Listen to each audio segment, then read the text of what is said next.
Assalamualaikum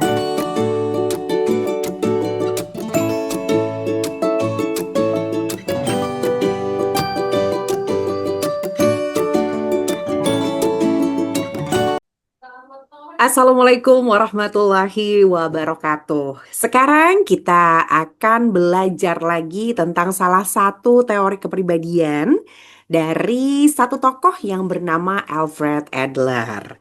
Jadi kita coba cari tahu dulu nih biografi beliau. Beliau ini lahir tanggal 7 Februari tahun 1870 di sebuah kota kecil di Vienna, Austria, dan merupakan anak ketiga dari 7 bersaudara. Semasa kecil, Adler ini anak yang lemah karena sering sekali sakit. Bahkan di usia 5 tahun, ia hampir meninggal karena radang paru-paru. Adler merupakan seorang dokter yang mendalami ilmu psikiatri dan pernah diundang oleh Freud untuk mendiskusikan psikologi dan juga neuropatologi. Tapi ia menganggap bahwa seharusnya psikoanalisis Freud cakupannya lebih luas lagi. Ia tertarik sama yang namanya hubungan sosial, baik dengan saudara kandung maupun dengan teman-temannya yang dianggap memiliki peran yang sangat penting dalam perkembangan masa kecilnya. Karyanya yang terkenal judulnya adalah Study of Organ Inferiority and its Physical Compensation di tahun 1907 yang mengasumsikan bahwa kekurangan fisik ya bukan seks seperti yang banyak dibahas oleh Freud itu membentuk dasar motivasi manusia. Karena apa? Karena ya pengalaman masa kecilnya Adler sendiri. Dan pada tanggal 28 Mei 1937, beliau meninggal karena serangan jantung di Skotlandia. Pemikirannya sendiri banyak mempengaruhi teoretikus selanjutnya, mulai dari Harry Stack Sullivan, Karen Horney, Julian Rother, Abraham Maslow, Carl Rogers, dan masih banyak lagi. Beberapa teoretikus ini juga nantinya akan kita bahas di materi perkuliahan. Nah, ada 6 prinsip teori Adlerian atau psikologi individual. Jadi memang teorinya Adler ini namanya Adlerian. Yang pertama adalah striving for success or superiority. Kekuatan dinamis di balik perilaku manusia adalah dorongan untuk berjuang meraih keberhasilan atau superioritas.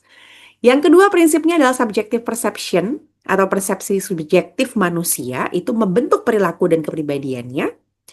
Prinsip yang ketiga, kepribadian itu menyatu atau unified dan menunjukkan konsistensi diri atau self-consistent. Prinsip yang keempat, nilai dari semua aktivitas manusia itu harus dilihat dari sudut pandang minat sosial atau social interest. Yang kelima, prinsipnya adalah struktur kepribadian yang bersifat konsisten dengan dirinya sendiri atau self-consistent akan berkembang menjadi gaya hidup atau style of life seseorang. Dan prinsip yang terakhir terkait dengan gaya hidup itu sendiri, menurut Adler, dibentuk oleh daya kreatif atau creative power manusia. Kita bahas satu persatu mulai dari prinsip yang pertama ya, berjuang untuk meraih keberhasilan atau superioritas. Jadi kalau menurut Adler, setiap individu itu memulai kehidupannya dengan berbagai bentuk kelemahan fisik yang karena kelemahan tersebut akhirnya muncul perasaan inferior atau merasa tidak berdaya sebagaimana dialami Adler pada masa kecil. Perasaan inferior ini menjadi sumber motivasi yang mendorong individu untuk berjuang mencapai superioritas atau keberhasilan. Nah, individu yang tidak sehat secara psikologis itu akan berjuang demi superioritas pribadi, yaitu keinginan untuk mendominasi atau mengungguli orang lain. Tapi individu yang sehat secara psikologis akan berjuang demi keberhasilan bersama umat manusia, karena ia digerakkan oleh social interest atau minat sosial yang tinggi. Selain itu, setiap individu dikendalikan oleh tujuan akhir atau final goal yang menjadi arah dan makna dari seluruh perilakunya. Jadi dari sini kita bisa melihat bahwa Adler itu meyakini bahwa setiap dari manusia itu pasti memiliki perasaan inferior yang dialami pada masa kecil. Dan perasaan inferior itu yang pada akhirnya akan membentuk diri kita. Kalau misalnya kita sehat secara psikologis, kita akan mengambil Keputusan-keputusan yang perilaku kita itu ditunjukkan untuk berjuang bersama demi kebaikan sesama, tidak hanya untuk diri kita sendiri, tapi juga untuk orang lain.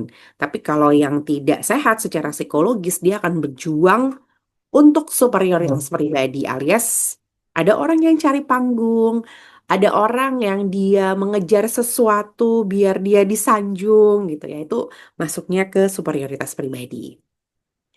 Nah, tadi ada satu istilah, tujuan akhir. Menurut Adler, manusia itu berjuang demi sebuah tujuan akhir, baik itu superioritas pribadi atau keberhasilan untuk semua umat manusia.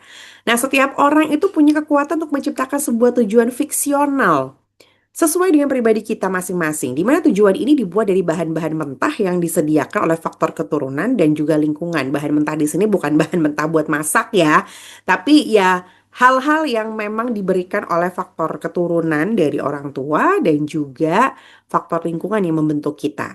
Tapi tujuan ini tidak ditentukan secara genetis atau lingkungan, melainkan produk dari daya kreatif atau creative power, yaitu kemampuan manusia untuk secara bebas membentuk perilakunya dan menciptakan kepribadian mereka sendiri.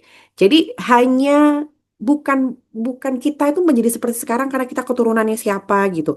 Itu tidak ditentukan secara langsung gitu, tapi ya itu jadi bahan aja. Jadi salah satu bahan yang akan membentuk kepribadian kita di masa sekarang ini. Dan itu tidak hanya faktor genetis saja, tapi juga ada faktor lingkungan. Ketika anak-anak mencapai usia 4 sampai dengan 5 tahun, di sini mirip-mirip sama Freud ya, ngomongin masa kecil. Nah, ternyata di usia ini, daya kreatif anak-anak itu sudah terbentuk sampai pada titik di mana mereka bisa menentukan tujuan akhir mereka. Jadi, menurut Adler tuh kita di umur TK ya berarti, bahkan ada yang masih KB, masih kelompok bermain, preschool banget nih. Kita tuh udah bisa menetapkan tujuan akhir. Bahkan bayi itu punya kekuatan bawaan atau innate untuk menuju pertumbuhan, penyelesaian atau keberhasilan. Kayak bayi itu udah pengen misalnya, kok kan nggak bisa ngapa-ngapain ya. Jadi dia udah punya tujuan pengen ngapain. Oleh karena itu bayi kecil tidak lengkap dan lemah, merasa inferior dan tidak berdaya. Dan untuk mengimbangi kelemahan ini, mereka menetapkan tujuan fiksi untuk menjadi besar, menjadi lengkap, menjadi kuat, menjadi ingin beraktivitas seperti orang dewasa yang dia lihat. Seseorang yang tumbuh dalam lingkungan yang menolaknya itu bisa menciptakan tujuan fiksional, aku harus diakui dan dihargai oleh semua orang. Kenapa? Karena dia tumbuh, lahir, dan besar di lingkungan yang mungkin tidak menganggap dia ada. Dan individu yang sehat secara psikologis mungkin membentuk tujuan fiksionalnya lebih sosial. Aku pengen berguna buat orang lain. Nggak mikirin diri sendiri selalu, memikirkan diri sendiri itu enggak ya. Tapi juga memikirkan orang lain. Daya juang sebagai kompensasi, ini masih di prinsip yang pertama ya. Manusia itu terus-menerus didorong oleh kebutuhan untuk mengatasi perasaan inferior dan didorong oleh keinginan untuk menjadi utuh, menjadi sempurna ya. Daya juang merupakan bawaan, tetapi sifat dan arah daya juang ini ditentukan oleh perasaan inferior dan tujuan meraih keunggulan. Walaupun berjuang untuk meraih keberhasilan merupakan bawaan, namun harus tetap dikembangkan. Ketika lahir, setiap orang berpotensi memiliki daya juang, namun belum benar-benar memilikinya. Baru sekitar umur 4 atau 5 tahun, anak-anak memulai proses ini dengan menetapkan sebuah arah bagi daya juang dan dengan membuat sebuah tujuan. Tujuan ini yang memberikan panduan untuk memotivasi, membentuk perkembangan psikologis, dan memberikannya sasaran. Terus gimana nih maksud dari berjuang meraih superioritas pribadi? Tujuan itu kan sifatnya personal dan usaha dimotivasi sebagian besar perasaan inferior yang berlebihan itu bisa muncul inferiority complex. Contoh, ada pencuri dan penipu. Ini contoh orang yang ya mereka berjuang, tapi untuk keuntungan pribadi mereka. Bahkan beberapa orang itu pintar membuat penyamaran untuk mencapai tujuan pribadi. Misal nih, ada seorang pendidik gitu misalnya. Wah, dia kayaknya sharing ini itu niat banget untuk melakukan sesuatu, tapi secara sadar atau tidak sadar mereka ini sebenarnya menyembunyikan kecenderungan untuk memikirkan diri sendiri di balik Apa yang terjadi? Kadang ada kan orang misalnya ngasih bansos gitu, ada keprihatinan terhadap sekitar sehingga dia banyak memberikan bantuan dan lain sebagainya. Tapi sebenarnya secara sadar dia ada udang di balik batu, nggak benar-benar dia itu ingin secara ikhlas memberikan bantuan kepada sesamanya. Ada yang seperti itu dan itu sebenarnya sudah masuk ke dalam inferiority kompleks karena sebagian perasaan inferior yang berlebihan itu akan muncul sebagai inferiority kompleks itu sendiri untuk meraih superioritas pribadi.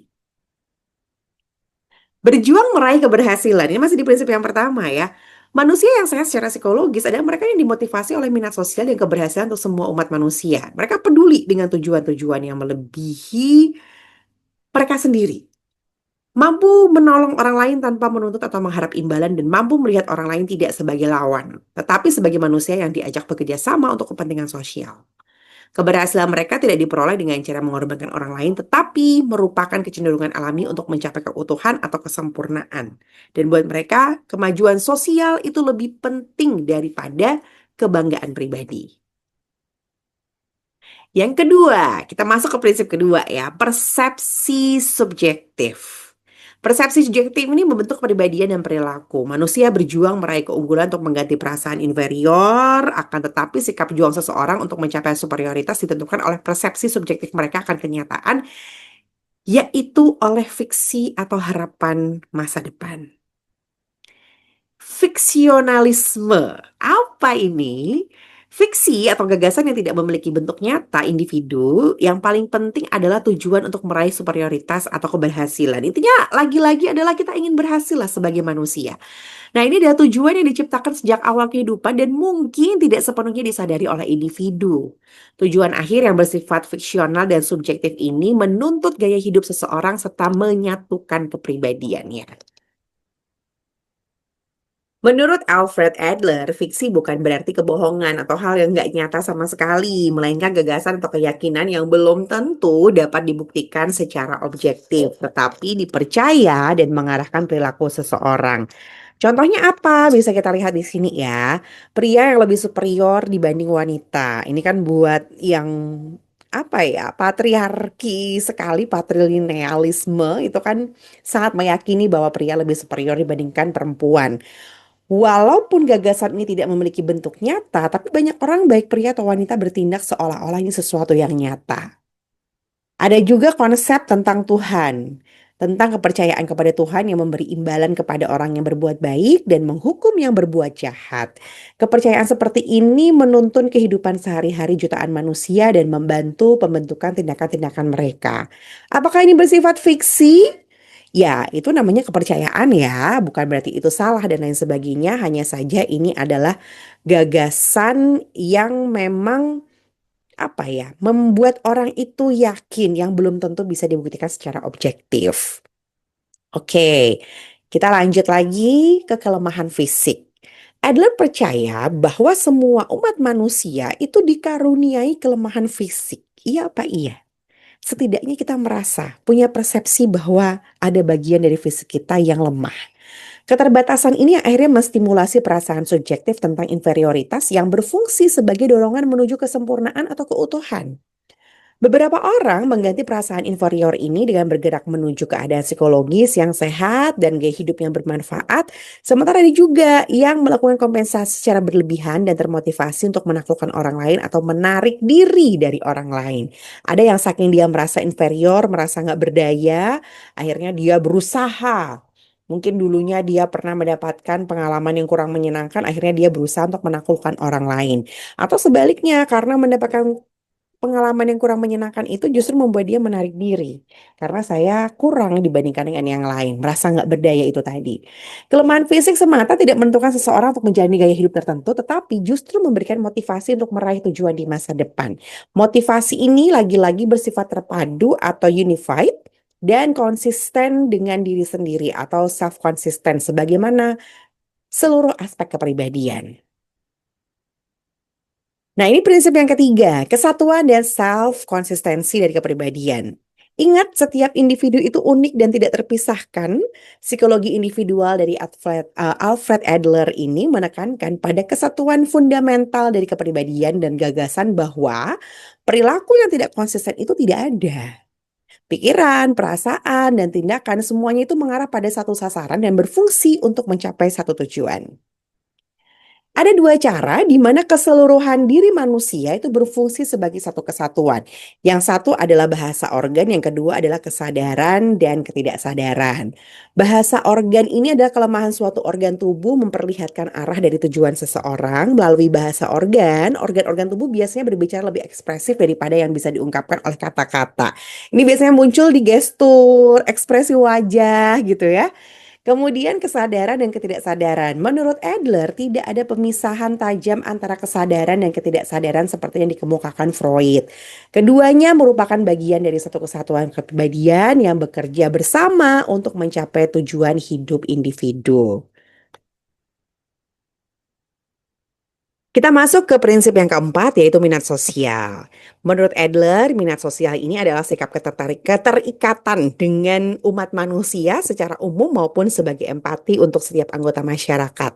Dan biasanya termanifestasi dalam bentuk kerjasama dengan orang lain untuk kemajuan sosial daripada untuk keuntungan pribadi. Nah, minat sosial ini harus dikembangkan terutama pada masa 5 tahun pertama hidup seseorang. Dan sumber minat dari minat sosial itu ada dua. Yang pertama adalah hubungan ibu dan anak. Tugas ibu adalah mengembangkan sebuah ikatan yang mendorong kedewasaan minat sosial seorang anak dan membantu berkembangnya minat bekerja sama.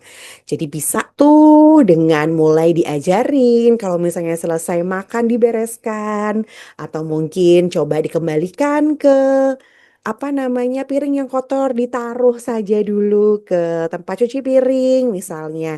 Bantu untuk kalau habis main gitu ya, alat-alat bermainnya dibereskan sebisanya aja dulu. Karena ini adalah mengembangkan minat kerjasama. Itu harus ditumbuhkan dari kecil dan itu hubungan ibu dengan anak.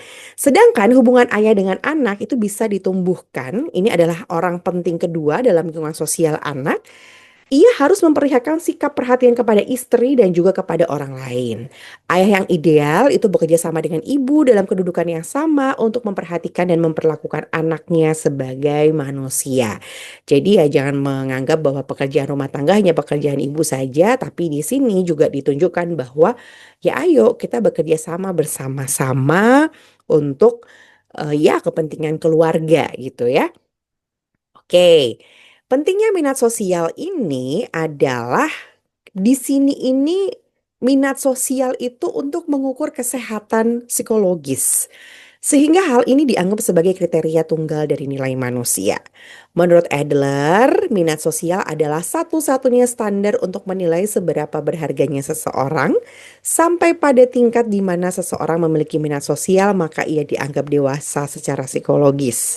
Individu yang tidak dewasa secara psikologis hanya berpusat pada diri sendiri dan berjuang untuk meraih kekuasaan juga superioritas pribadi atas orang lain.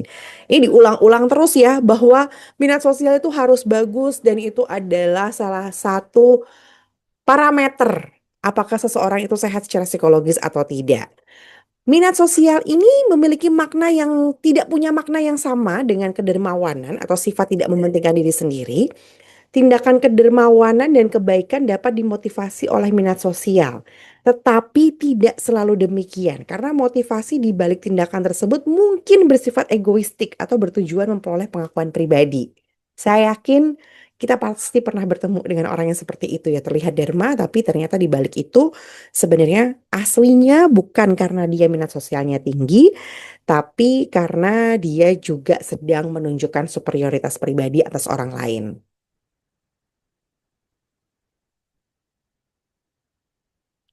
Ini adalah dua metode dasar untuk meraih tujuan akhir. Teman-teman bisa lihat dari diagram ini. Ada daya juang bawaan tadi ya. Dari lahir kita sebenarnya sudah ingin sukses lah intinya. Daya juang bawaan yang ini muncul karena keterbatasan fisik. Keterbatasan fisik yang kita punya akhirnya muncullah perasaan inferior. Nah, kalau perasaan inferior ini kita rasakan secara berlebihan, akhirnya akan tumbuh sebagai apa ya, mencari cara untuk keuntungan pribadi. dan superioritas pribadi yang pada akhirnya tujuan akhirnya disamarkan, nggak kelihatan. Di balik apa yang dia lakukan sebenarnya ada kekuasaan, ada superioritas pribadi yang ia ingin tunjukkan kepada orang lain. Tapi kalau perasaan inferior atau tidak lengkap ini dilalui atau dirasakan dengan wajar, ini akan tumbuh sebagai seorang atau individu dengan minat sosial yang akan mendapatkan keberhasilan dan tujuan akhirnya tampak jelas. Nggak hanya untuk diri sendiri tapi juga untuk orang lain. Prinsip yang kelima terkait dengan gaya hidup. Ini istilah yang digunakan Adler untuk menunjukkan selera hidup seseorang yang mencakup tujuan seseorang, konsep diri, perasaan terhadap orang lain, dan sikap terhadap dunia. Jadi gaya hidup tuh bukan kita makan apa, pakai baju apa, mereknya apa, itu bukan ya. Tapi kalau menurut Adler itu adalah tujuannya kita, konsep diri kita gitu ya, bagaimana kita memandang diri sendiri, perasaan terhadap orang lain, dan sikap kita terhadap dunia atau terhadap sekitar kita. Gaya hidup seseorang itu juga cukup baik, terbentuk cukup baik di usia 4 atau 5 tahun. Setelah masa itu semua tindakan kita berputar di sekitar gaya hidup kita yang sudah terbentuk itu. Individu yang tidak sehat secara psikologis sering menjalani hidup yang tidak fleksibel, yang ditandai dengan ketidakmampuan untuk memilih cara baru dalam bereaksi dengan lingkungan. Sebaliknya individu yang sehat secara psikologis berperilaku dengan cara yang berbeda dan fleksibel dalam gaya hidup yang kompleks dan selalu berkembang serta berubah. Manusia yang sehat melihat banyak cara dalam meraih keberhasilan dan terus-menerus mencari cara untuk menciptakan pilihan baru dalam hidup mereka. Mereka akan berpikir ini gimana lagi ya caranya ya. Di kondisi in this economy era dengan segala macam tantangannya, gimana ya cara ngadepinnya? Melihat sesuatu tidak hanya menjadi hambatan saja, tapi membuat itu menjadi sebuah tantangan untuk dilewati demi keuntungannya dan keuntungan orang-orang yang ada di sekitarnya. Prinsip yang keenam membahas tentang daya kreatif. Gaya hidup tadi itu dibentuk oleh daya kreatif yang ada di dalam diri manusia. Daya kreatif ini konsep dinamis yang menggambarkan pergerakan atau movement di mana pergerakan ini adalah karakteristik hidup yang paling penting. Daya kreatif membuat manusia menjadi individu bebas yang membuat mereka mengendalikan kehidupan mereka sendiri, menentukan cara yang mereka pakai untuk membuat tujuan akhir dan berperan dalam membentuk minat sosial mereka. Jadi ini memang menjadi hal yang mempengaruhi bagaimana kita akhirnya mengendalikan kehidupan kita, bagaimana kita akhirnya mencari cara untuk bisa meraih tujuan-tujuan hidup kita, dan pastinya ya daya kreatif ini yang punya peran untuk membentuk minat sosial atau kepekaan sosial kita dengan sesama. Adler juga menjelaskan pentingnya keturunan dan lingkungan dalam bentuk kepribadian. Setiap orang itu menggunakan keturunan dan lingkungan sebagai bata dan palu untuk membangun kepribadian, namun rancangan arsitekturalnya menggambarkan gaya hidup seseorang. Bagi Adler, yang terpenting bukan apa yang dimiliki seseorang, melainkan bagaimana ia memanfaatkan segala potensi dalam diri untuk mencapai tujuan hidupnya. Jadi tidak hanya melulu saya punya apa, makanya itulah yang akhirnya membuat kita bisa mencapai tujuan hidup kita. Tapi dia itu justru malah menganggap bahwa orang yang bisa memanfaatkan dan mengembangkan potensi apapun itu dari diri kita masing-masing, ya dia berarti orang yang punya daya kreatif yang tinggi. Nah, ada beberapa faktor eksternal penyebab ketidakmampuan menyesuaikan diri. Satu, karena kelemahan fisik yang berlebihan. Yang kedua, karena gaya hidup manja. Dan yang ketiga adalah gaya hidup yang terabaikan. Nanti akan saya bahas di video lanjutan yang kedua ya. Jadi pastikan teman-teman juga nanti bisa mendengarkan, bahkan menyimak, atau mungkin ada yang menulis ya, memperhatikan materi teori kepribadian individual ini dari Alfred Adler.